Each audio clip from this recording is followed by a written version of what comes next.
Hello, I am Dan. And I'm Ken. And this is a Pebble. A weekly short-form podcast with a couple of bumpkins from the Midwest just randomly going off about whatever pops in their head at the exact moment this thing starts. Because, folks, we don't plan shit. We just roll with shit.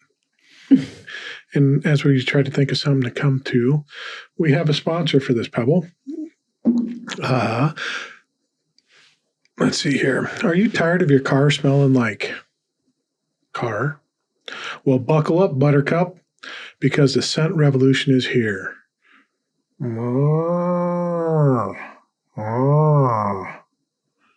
Introducing Beefy Breeze, the only air freshener scientifically engineered to make your ride smell like a sizzling summer barbecue all year long. With just one spritz, you'll feel like you're cruising through a Texas steakhouse on wheels. Smoky, meaty, questionably legal in 3 states. Whether it's the original rib, peppercorn brisket, or our limited edition scent, Bacon Inferno, Beefy Breeze is guaranteed to turn heads and stomachs. Warning. May cause sudden hunger, excessive flexing, or spontaneous dad jokes. Not responsible for any unsolicited marriage proposals. Head to beefybreeze.biz and use code GRILLME for a free meat thermometer with your first order, because your car doesn't deserve to just look cool. It deserves to smell delicious. Okay, the first part of that ad, yeah, I thought you were going to refer to the fact that I made us pick up 12 bags of manure for the garden. Nope, didn't even cross my mind. The way mind. it started, I was like, when you said moo or whatever, you said something that referred to like a cow. Oh. Yeah, and I was like, is that the kind of air freshener? Because that stunk real bad driving home. It smelled fine. I didn't notice anything. You're like, is that me? No, that's what I said in the car. You smell that? And then that became a whole conversation. It did. It did. Okay, so what I want to talk about. Do you remember when we had the saying in Christianity that God first, then spouse, then children, then work, right? Do you remember that? No, it was God, husband, wife, children. No, okay, it was God. You were supposed to do God, wife, children. I was supposed to do God, husband, children. Maybe that was the lesson you ladies were being taught to get some sense of equality. But us men got God, husband. Like yourself? Wife, children. Put yourself up there. But, okay, and nowhere are you actually on this priority, right? Honestly, and remember joy, Jesus, others, yourself. So yourself is last. Mm-hmm. So you remember this priority list. I got joy.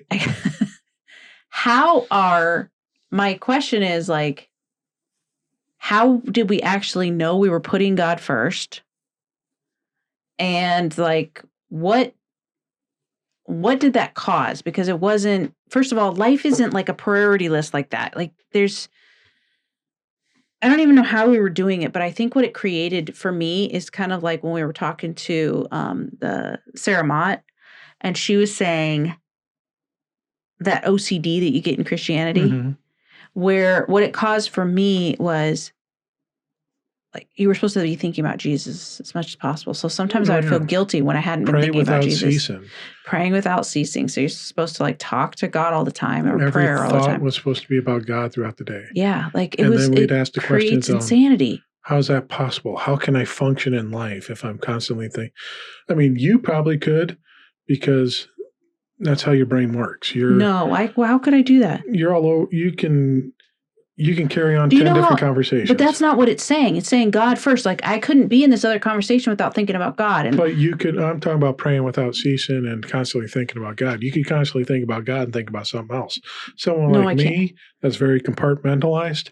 I bounce back and forth, though, Dan. So just faster than you. If I'm working on something diligently and I'm into it, yeah, you know to yourself, don't talk to him right now because he's not going to listen to you one bit. I've tried it. It doesn't work. Yeah. Because that's what I'm focused on. Yeah. So for me to hear that would be like, if I did that, I would cease functioning in this world. But I'm telling you, the same is true for me. You're thinking I'm thinking about, you can't think about two different things at the same time. You're always thinking about one thing. I just bounce back and forth faster. Do you know how insane that would make me? I would be like, but Jesus, but Jesus, but Jesus, but Jesus, but Jesus, but Jesus. But you know what I'm saying? It would cause me the same frustration, just faster than it would cause you that frustration. It's not healthy for anybody. Yeah. But so I'm just wondering, like, how do you put God first? Let's say you're at work. How do you put God first at work? Well, let's give some examples we got taught.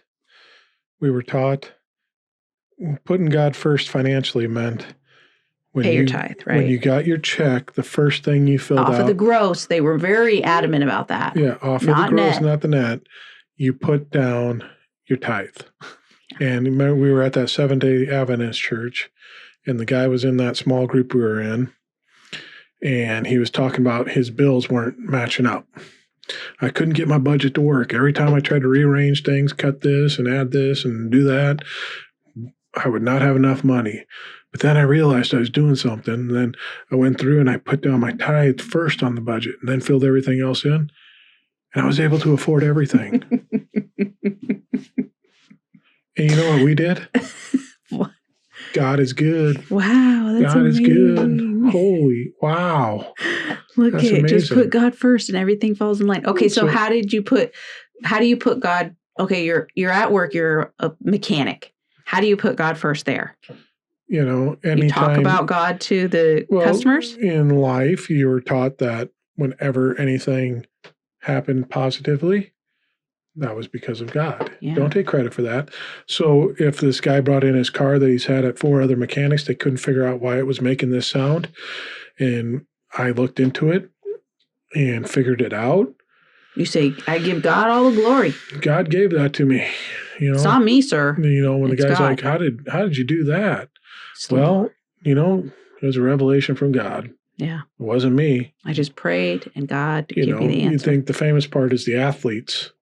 Hey, you know, you had 4 touchdowns and 3,000 yards passing, and you set 14 different records today. How do you feel about that? Well, all the glory is to God. He's the one that gave this to me today. Instead of like, hey, not saying all the glory is to me. Yeah, I've put in a lot of effort and practice, but my team, my team made it possible. You know, it's the coaching, it's my team, it's my practice, it's all of that. This other team really sucked. They couldn't figure out anything. They were bad, real bad. You could have done it, Chuck. So God always got the glory. Yeah, because if you take the glory for it, you look like a big old douche. Yeah. Even though it's really you doing it. Yeah. You've put in the practice. You, as a mechanic, you might, because I do believe in like a spirit, like inspiration coming from, something bigger than myself. So I think when you pause and you step away from something as a mechanic, let's say you can't figure it out, it's really hard. You pause and go for a little minute to take a deep breath, and an idea comes to you because you've relaxed your mind, and more can come in, stuff that maybe you've heard, or it could be just inspiration from somewhere else. But it's like that can happen. Another thing, they're trying to get tithe as part of every aspect so that you would give your tithe every week. So every day, you should start the day off with a prayer and some Bible reading. Mm-hmm. Because that's the first fruits of your day. Quiet time. Just so that tithe isn't just finances. So practice tithing in every day. Mm-hmm. Why? Because then you're going to tithe when that paycheck comes in because you're thinking about it. Mm-hmm. But the first part of your day should be praying and giving that over to God. Then the rest of your day will fall into place. So what's funny is the way I see that you view it, and I don't know that I'm there, but I noticed this with you. And there's a lot of deconstruction people, and maybe that's the more accurate view, is that a lot of these guys are just out for your money. See, a lot of times I still am like, no, I think they kind of really believe it, but you're like, want your money. Think about when we were talking to Sarah. So wait, before you go on, do you think Kenneth Copeland, Creflo Dollar, these, people don't believe the stuff that we were taught? Don't know, don't care. It's a business.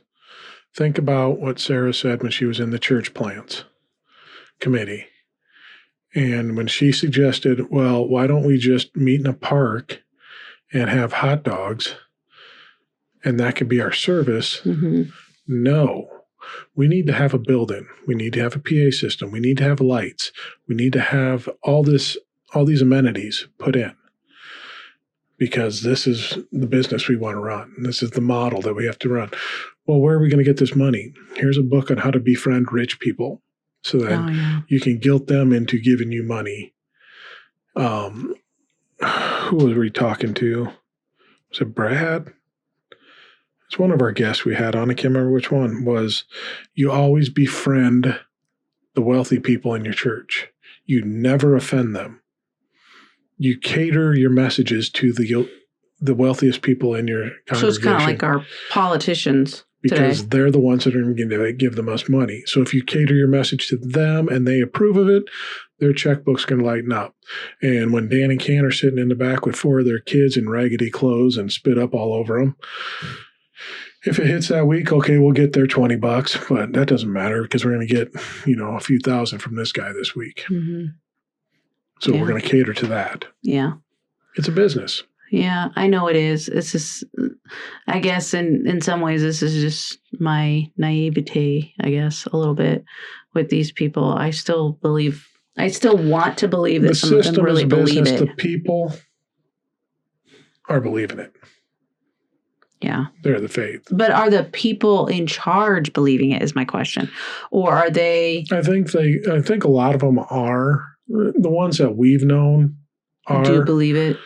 It's just that they've fallen prey to the system and don't think about how much of a it runs like a is. business. Yeah. I guarantee the last church we went to, the pastor didn't cross his mind a whole lot of, I'm making more money than over half the people in here. And I don't work near as hard. Better than all these other people in here that are giving me their money every week. It probably didn't cross his mind. Well, and if it did, he could easily write it off as, well, but God selected me for this position. Yeah. And who am I to say? It's like he's blessing me because I'm walking in that path. Yeah. Yeah, so, that's true. So, yeah, I mean, we were told a lot of ways on how to make God priority in our life. So if God's first, where does husband or wife ever come into play? So God's first, and then if you ask me to do something... You got to remember, it's a rope of 3 strands. And the strongest rope's 3 strands because they pull against each other when it's woven together and strengthen the bond. Thank you. We're at weekend to remember right now. Okay. Yeah. And remember, if you're at a funeral and you're sad, that's the best time to have sexual relations. Oh, God. To kind of lift you out of it. Yeah, that's stop twisting what they said at that little Bible study for couples. As you're holding a limp carnation. I'm like, yeah, he can. Yeah, I'll wait for a funeral, I guess. Maybe it'll be his. I don't know. I can hope. I'll holiday there. But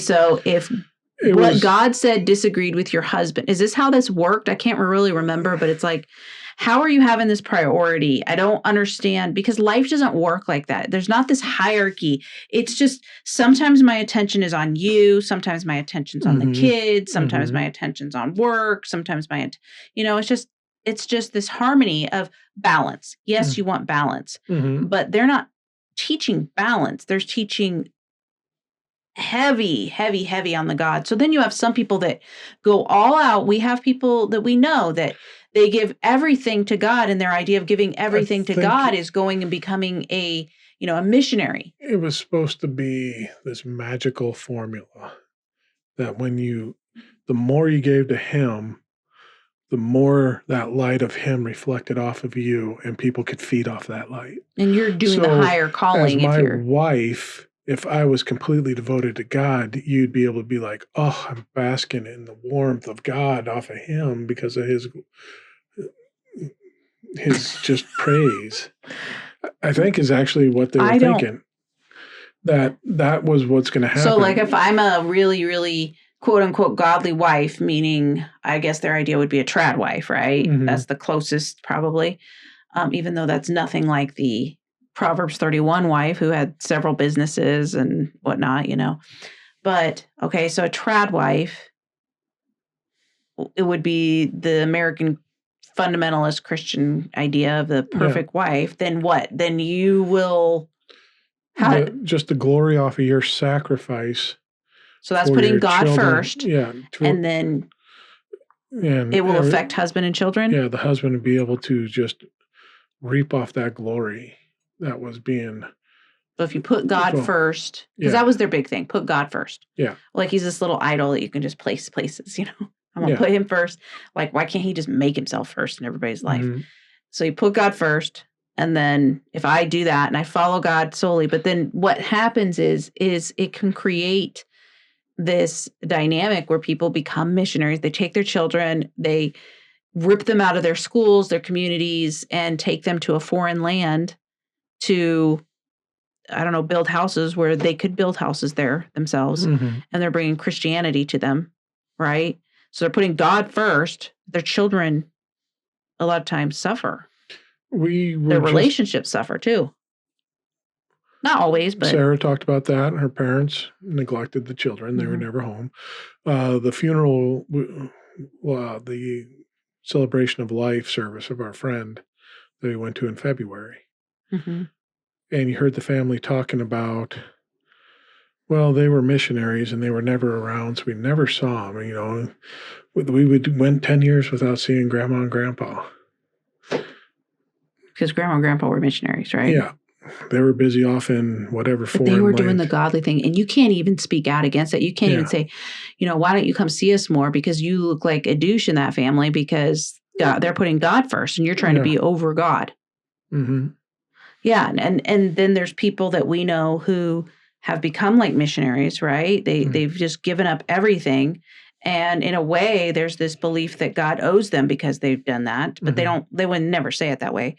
But there's this sense that I've devoted my whole life to God, like a monk or a nun or a priest would do, right? They devote their whole life to God, and to me, that's a squandering of your life. That is not, you just gave up. Like, I'm sure you had a lot you could bring to the world, and you're not bringing any of it or very little because you're trying to show this God how devoted you are. Mm-hmm. When he gave you passions and skills and, you know, not skills, maybe talents, and then you can develop those talents and you can create, you can get skills. Like, why don't you think of it that way, that you could bring to the world? But instead I don't know. Because I think it's, if you keep preaching that, missionaries are always going to be the highest goal, or being the preacher where your whole life revolves around preaching your message, right? Or a priest or a nun. You see what I'm saying? And it's not practical for like regular people. No. That have families and stuff. Sometimes my kids do have to come first. Like, if you have an issue with your kids, you can't be like, oh, let's talk about God in this moment. Like, it's deal with the real issue that's in front of you. You know what I'm saying? I don't know if I'm making it very clear what I'm trying to say, but I don't understand how we were doing it. It was impossible to live that way. Yeah, you can't function. It's not life isn't compartmentalized like that. Like priorities, like I'm all focused on God here. Kind of like how you were saying your brain works. Mm-hmm. You know, like totally but you can't live that way because life causes interruptions. Mm-hmm. And you can't just have God first in everything. You can't be thinking about God, but it can create that OCD, like, I wasn't thinking about God, or I didn't bring it up in that conversation. It's not even a biblical concept. Cooler. Because you think of Jesus and how he operated, you know, Sabbath day, they're walking through the field picking grain. They weren't putting God first there. They were putting their hunger first. Yeah. Because if they would have put God first, they wouldn't have picked the grain, which was against the rules. Yeah. But Christians will read that and they'll be like, those rules were really strict. Like that wasn't really what God said. Like they were going overboard, which, yes, that's true. But the same thing goes on today. There's a lot of rules that have been applied that are not rules that were ever set in the Bible. That we're convinced are in the Bible because they've bent things so much and warped the message so much that people believe it. Like, especially like concerning LGBTQ, like they're most Christians, it's very hard to change their minds that the Bible is not talking about like, gay marriage. It's talking about pedophilia a lot of times what it's talking about. Or, just that power dynamic, but you can't convince them because they're so programmed to believe a certain way. And So, putting it God for, it's this whole, it's the vertical theology versus the horizontal theology. Yeah. And when you do the vertical, then you create hierarchies, which creates hierarchies everywhere else. So now you have leadership and there's these levels of where you're at in your Christian walk. And instead, I think a better way of approaching life is, being very present in the present moment so that you know what you need to prioritize in that moment. Love always running in the background, love towards yourself and then towards all around you because you're united with them. And just like what your sense of purpose, whatever that is, that you create. Or if you want to say God creates it for you, I don't care, but let that love and then be in the present moment because sometimes a stranger has to take priority of your attention. And it's even on a secular level. If you put anything as a priority, that's going to train. It's going to be the number one priority in your life and focus. All 24/7. You got people where I was part of it where I put work first and the family suffered. Our relationship suffered because I wasn't trying to you didn't have balance. Yeah. You were so consumed with I have to make money. Priority. Yeah. Here. If you do that with God, you're going to have the same thing there. You're going to have this and other things are going to suffer because I have to focus everything here. This has to be the priority. I have to, every time the church doors are open, I got to be there. Well, then of course your relationship is going to suffer because there's times when your family needs you and you're at church all the time, or you see parents, especially sometimes I think women make this mistake and I understand why they do, but they put their children as their sole priority and then their relationship suffers. And sometimes she goes that direction because the relationship is already suffering. And then the children leave the nest and the relationship is like a shell of what it was, and so it's balance. The biggest thing is like if you stay in the present moment and you're always the goal is to be motivated by love, unconditional love towards yourself and others, that you will live it will be much more harmonious. You will feel more fulfilled. It will be an enjoyable, peaceful life rather than this life of struggle and wrestling to get to the next level or to prove your value or to show God how much you love him or to show the world how much you love God. It's toxic and it's tiring. And I don't know how to get people to understand that, but that's what causes a lot of relationship issues within that world, Christian world. Because you're over prioritizing one aspect of your life. Yeah.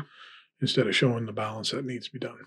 Yeah. And true spirituality, I think, that does weave through every aspect of your life, but it's not a priority thing. It's just you see the freedom and you see love in everything. You know what I'm saying? That's true spirituality. That's a divine that is more powerful than the divine in the Christian church. Yeah. Which is just like this compartmentalized God who demands certain behaviors and certain thoughts and certain beliefs in order to be good with him. That's weak, but that's weak sauce. Yes.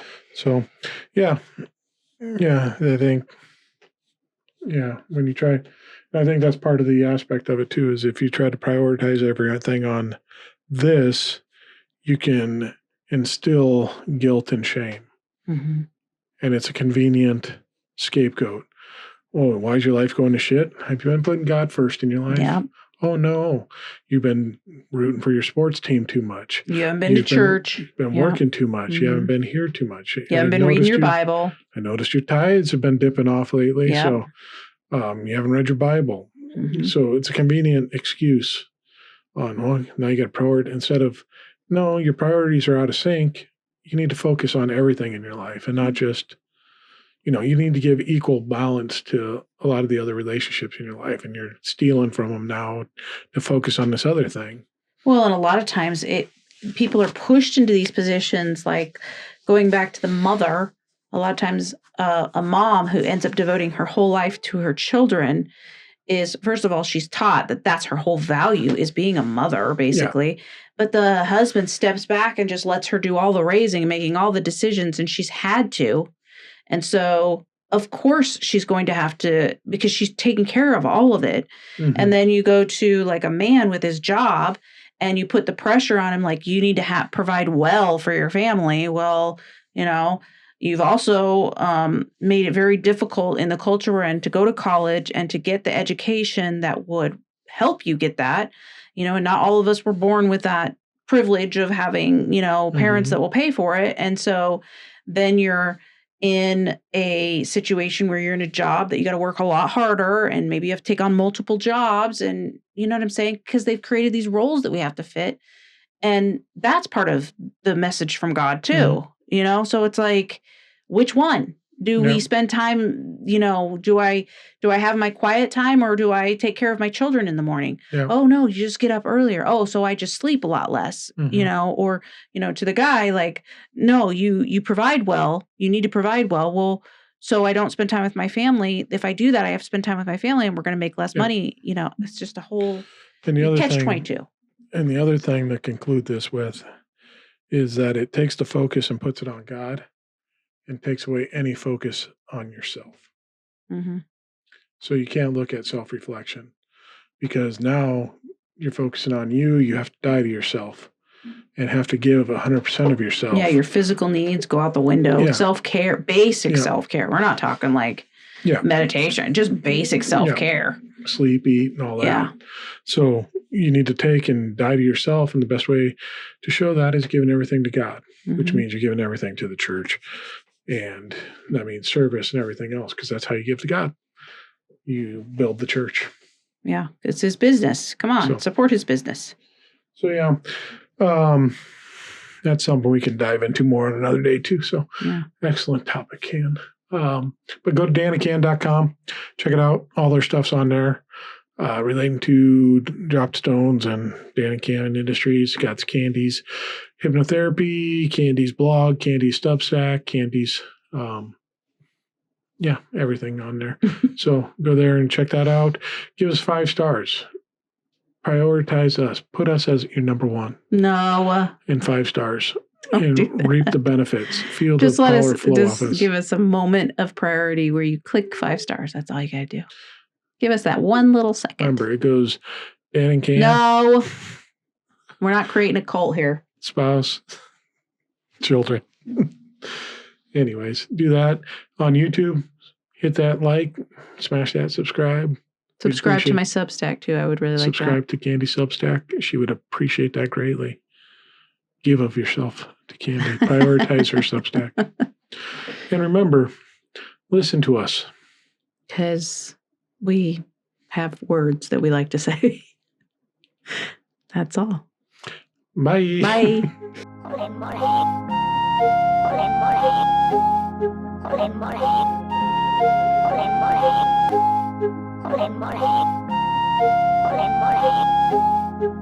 Bye.